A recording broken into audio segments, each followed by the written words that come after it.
So let's ask a question. Is it still cursed today? Is the land still cursed today? Or was the land cursed just for Adam HaRishon? Was this a curse that was exclusive just to Adam HaRishon? So if you go to look at the Pesukim, there's something very interesting over there. It says, Hashem commanded Adam, eat from every single tree in the garden. Do not eat from the tree of knowledge, good and bad, and from the tree of life, tree of knowledge, good and bad, do not eat from it. Because what would be the result? Ki biyom ochlecha mimeno motamut. On the day you eat from the tree, you're going to die. Let me ask you a question. Did they die? What's going on over here? What's going on over here? There's so many things that now, Bereshit, sometimes the more you dig, the more questions you have. Sometimes it's better to leave it at that first grade understanding, right? But of course you can't do that. You can't go year after year with that elementary understanding. But what we want to understand is, how is it possible that Hashem says on the day that you eat is the day you're going to die? He ate on Friday, should have died on Friday. What happened? So we take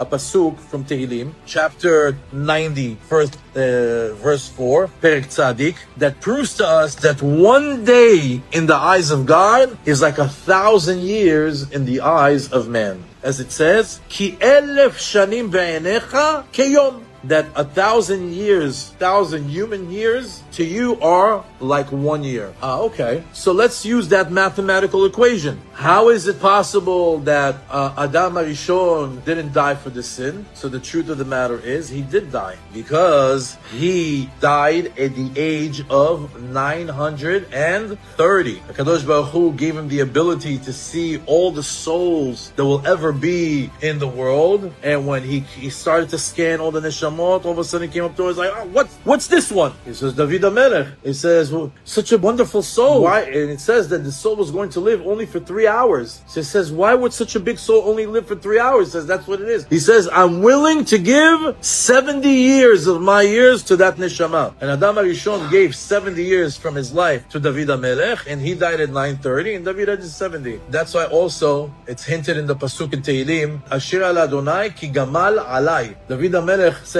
I'll sing to Hashem ki gamal alai. What's gamal alai? Gimel is the 3 hours he was to stay alive. Lamed mem is 70, the years he got from Adam. Ki gamal alai.